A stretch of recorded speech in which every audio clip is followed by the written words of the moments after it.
नमस्कार, मैं योगेश राणा और मैं अपनी बात शुरू करने से पहले दो बातें कहना चाहूंगा। एक, ऋषिकेश का अंकिता भंडारी हत्याकांड उत्तराखंड में पिछले 22 सालों में रही सरकारों के निकम्मेपन का परिणाम है। और दूसरी बात, विधानसभा अध्यक्ष रितु खंडूरी ने मुख्यमंत्री पुष्कर सिंह धामी को इसी को लेकर एक चिट्ठी लिखी है। अंकिता हत्याकांड के मामले को लेकर ही इस पर भी गौर करने की जरूरत है, इस पर भी बात की जानी चाहिए। क्योंकि आप याद कीजिए, जब विधानसभा में बैकडोर भर्तियों का मामला सुर्खियां बना था तो मुख्यमंत्री पुष्कर सिंह धामी ने एक चिट्ठी विधानसभा अध्यक्ष रितु खंडूरी को लिखी थी। और अब प्रदेश में लॉ एंड ऑर्डर और पुलिसिंग से जुड़ा हुआ यह मामला सुर्खियां बन रहा है तो विधानसभा अध्यक्ष रितु खंडूरी मुख्यमंत्री को चिट्ठी लिख रही है। इसका मतलब भी समझना बहुत ही जरूरी है। यह मेरी बात और विधानसभा अध्यक्ष रितु खंडूरी की चिट्ठी जो अंकिता हत्याकांड को लेकर उन्होंने मुख्यमंत्री पुष्कर सिंह धामी को लिखी है, ये दोनों बातें कहीं ना कहीं एक सिरे पर जाकर जुड़ती हुई भी आपको दिखेगी। कैसे, इसी पर बात करेंगे। आइए कुछ बिंदुओं के जरिए इस दिशा में बढ़ने का काम करते हैं। कैसे उत्तराखंड की सरकारों ने कैसे सालों साल निकम्मेपन के उदाहरण पेश किए।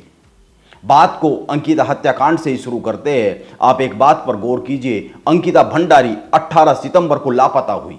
हालांकि यह तो अब पता चल ही गया है कि उसी दिन अंकिता को मार दिया गया था, लेकिन आप गौर कीजिए 19 सितंबर को पटवारी चौकी पर गुमशुदगी की एक रिपोर्ट दर्ज कराई गई। पटवारी उत्तराखंड में राजस्व पुलिस का एक हिस्सा होता है।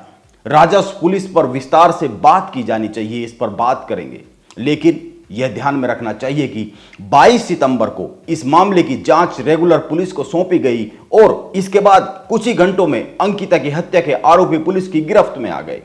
हालांकि रेगुलर पुलिस को यह मामला तब दिया गया जब अंकिता के गायब होने का मामला कुछ स्थानीय पत्रकारों और सोशल मीडिया पर कुछ अन्य लोगों ने बहुत ही तेजी से उठाया, बहुत ही दमदार तरीके से उठाया। यह बहुत ही चर्चा में आ गया और इसके बाद पुलिस ने बड़ी तेजी से काम शुरू किया और आज अंकिता का शव भी बरामद कर लिया गया है। लेकिन एक बड़ा सवाल है, उत्तराखंड में पुलिसिंग की दो व्यवस्थाएं लागू है। एक सिविल पुलिस यानी रेगुलर पुलिस और दूसरी राजस्व पुलिस। आप इस बात पर गौर कीजिए क्योंकि अंकिता हत्याकांड ने बहुत से सवालों के बीच में दो बहुत ही बड़े सवालों को जन्म दिया है, बहुत ही महत्वपूर्ण सवालों को जन्म दिया है। और वो है एक, राजस्व पुलिस। आज इसकी कितनी जरूरत प्रदेश को है, प्रदेश के लोगों को है। और ध्यान में यह दिया जाना चाहिए कि इस राजस्व पुलिस के हिस्से में उत्तराखंड के करीब 61% हिस्से पर पुलिसिंग की व्यवस्था है। 61% हिस्से पर पुलिसिंग का काम राजस्व पुलिस ही करती है। और दूसरा बड़ा सवाल, भू कानून। आखिर कोई कहीं भी कैसे रिजॉर्ट आदि कैसे बना सकता है और कैसे उसमें गलत कामों को अंजाम दे सकता है। यानी कि भू लूट उत्तराखंड में खुलेआम हो रही है और इसकी निगरानी का कोई तंत्र नहीं है। उत्तराखंड में राजस्व पुलिस व्यवस्था 1874 से लागू है। इस व्यवस्था में पटवारी, कानूनगो, नायब तहसीलदार, तहसीलदार, परगनाधिकारी, जिलाधिकारी और कमिश्नर आदि आते हैं। और इन लोगों को राजस्व के काम के साथ साथ पुलिस का काम भी करना होता है। अपराधों की जांच करना, मुकदमा दर्ज करना और अपराधियों को पकड़ना राजस्व पुलिस की ही जिम्मेदारी है। उस 61% हिस्से में उत्तराखंड के जो 61% हिस्सा राजस्व पुलिस के हिस्से में आता है। लेकिन आप गौर कीजिए, ये जो नाम मैंने गिनाए हैं, पटवारी आदि, आप खुद ही सोचिए आज के आधुनिक दौर में जब अपराधी तकनीक का सहारा लेकर बड़े बड़े अपराध करते हैं, बड़े बड़े अपराधों को अंजाम देते हैं। आज अपराध को करने और अपराधी को पकड़ने में मोबाइल और इंटरनेट जैसी जो तकनीकी डिवाइस है उनकी बड़ी भूमिका है। ऐसे दौर में ये पटवारी आदि कितने आधुनिक तरीके से काम कर लेते होंगे। इनमें से कितने लोग हैं जो स्मार्ट और तकनीक आधारित पुलिस को के काम को अंजाम दे सकते हैं। यह एक बहुत ही बड़ा सवाल है।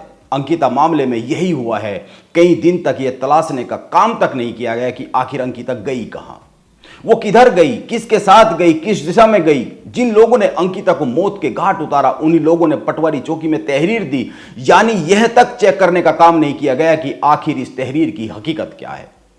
और मैं यह सवाल इसलिए उठा रहा हूं क्योंकि अंकिता हत्याकांड सरकारों के निकम्मेपन का परिणाम है। इसके बहुत सारे वजह है, बहुत सारी साफ साफ तस्वीर बनती हुई दिखती है। क्योंकि आप एक तथ्य को जान लीजिए, उत्तराखंड के पर्वतीय हिस्सों में 158 साल से राजस्व पुलिस व्यवस्था चल रही है। इसको बदलने की मांग अनेक बार उत्तराखंड में की गई है, क्योंकि इन लोगों के पास जो राजस्व पुलिस का हिस्सा है, राजस्व से ही जुड़े हुए बहुत से काम होते हैं। यह अलग बात है कि ये लोग उन कामों को भी ढंग से करते हुए सालों साल दिखते नहीं है। अगर ये राजस्व के कामों को ही ढंग से किया करते तो उत्तराखंड में जमीनों की लूट इस तरह से ना होती जिस तरीके से सालों साल बढ़ती जा रही है। खैर, मैं बात कर रहा था साल 2018 में उत्तराखंड हाईकोर्ट में दायर की गई एक याचिका की। इस याचिका की सुनवाई करते हुए हाईकोर्ट ने राजस्व पुलिस से पुलिस का काम लेकर रेगुलर पुलिस को देने का निर्णय सुनाया था। यह काम रेगुलर पुलिस को दिए जाने का आदेश दिया गया था, जो प्रदेश में पुलिसिंग का काम है। इससे दशकों से चली आ रही उत्तराखंड में पटवारी पुलिस परंपरा के समाप्त होने की एक उम्मीद जगी थी, जो कि बहुत ही जरूरी काम था। यह बहुत ही जरूरी व्यवस्था में बदलाव की बात थी, क्योंकि पटवारियों के पास ना तो समुचित हथियार होते हैं और ना ही विवेचना के लिए कोई अलग से उनको प्रशिक्षण दिया जाता है, ट्रेनिंग दी जाती है, और ना ही आधुनिक उपकरण उनके पास होते हैं। इसी कारण अंकिता के हत्यारे इतने दिनों तक बेखौफ रहे। और मैं तो कहता हूं कि अगर यह मामला सोशल मीडिया पर तूल ना पकड़ता तो शायद इतना बड़ा खुलासा भी ना हो पाता। इसीलिए इस पर गौर किया जाना चाहिए कि हाईकोर्ट के आदेश के खिलाफ राजस्व पुलिस व्यवस्था को बरकरार रखने के लिए उत्तराखंड की उस समय की सरकार सुप्रीम कोर्ट चली गई। हाईकोर्ट के फैसले के खिलाफ। यह कमाल की बात है, एक बड़ा मौका उस समय की उत्तराखंड सरकार के हाथ में आया था उत्तराखंड में पुलिसिंग में बड़े बदलाव करने का, लेकिन सरकार ने इस दिशा में काम नहीं किया। यह कड़वी सच्चाई है। और उस सरकार तो क्या किसी भी सरकार ने काम नहीं किया। और मैं कहता हूं कि राजस्व पुलिस की तरह ही भू कानून पर भी पिछले 22 सालों में ऐसे ही हालात रहे हैं। कभी इस दिशा में कुछ गंभीर काम करने के बारे में किसी सरकार ने और किसी राजनीतिक व्यक्तित्व ने ना तो इच्छा शक्ति दिखाई है और ना ही बहुत गंभीर प्रयास किए हैं। अब पुष्कर सिंह धामी इस दिशा में काम करने की बात कह रहे हैं, वो भू कानून में बदलाव पर बार बार बात कर रहे हैं। इसीलिए माना जा सकता है कि इस दिशा में कुछ गंभीर काम अब हो सकते हैं, लेकिन यह कब होगा, इसकी समय सीमा क्या है, इस पर अभी कुछ भी साफ साफ दिखता नहीं है। एक बात पर और गौर कर लीजिए, जो मैं शुरू में कह रहा था कि वर्तमान विधानसभा अध्यक्ष रितु खंडूरी ने मुख्यमंत्री पुष्कर सिंह धामी को एक चिट्ठी लिखी है। विधानसभा अध्यक्ष ने अपनी चिट्ठी में उत्तराखंड में राजस्व पुलिस की व्यवस्था को तुरंत समाप्त कर पूरे प्रदेश में सामान्य पुलिस बल के थाने और चौकियां स्थापित करने की मांग की है। यह बहुत ही जरूरी मांग है। आप याद कीजिए, विधानसभा में बैकडोर नियुक्तियों के मामले में मुख्यमंत्री पुष्कर सिंह धामी ने भी विधानसभा अध्यक्ष रितु खंडूरी को एक चिट्ठी लिखी थी, जिसके बाद एक ऐतिहासिक फैसला लिया गया उत्तराखंड में, विधानसभा में गलत तरीके से हुई नियुक्तियों को रद्द करने का फैसला।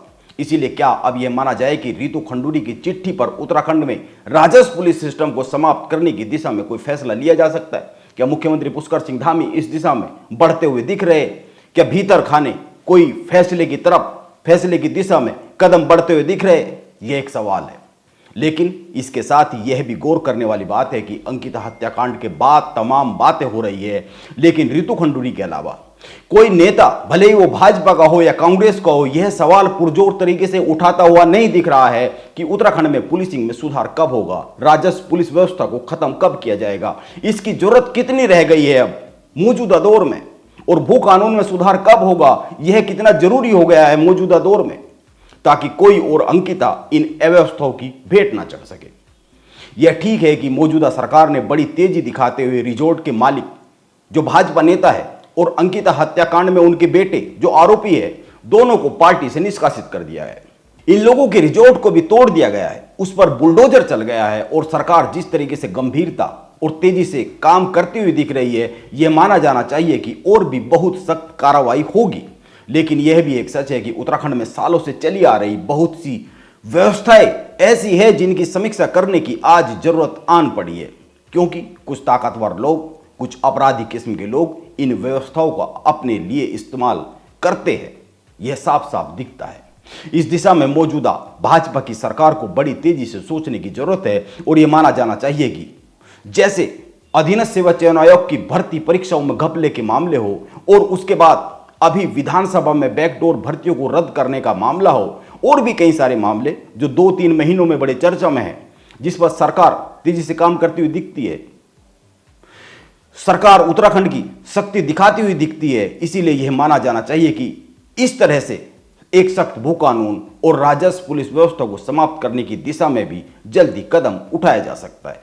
और यह समय की मांग है, वक्त की जरूरत है और उत्तराखंड में यह फैसला बहुत जरूरी हो गया है। नमस्कार, आप बने रहे मेरे साथ।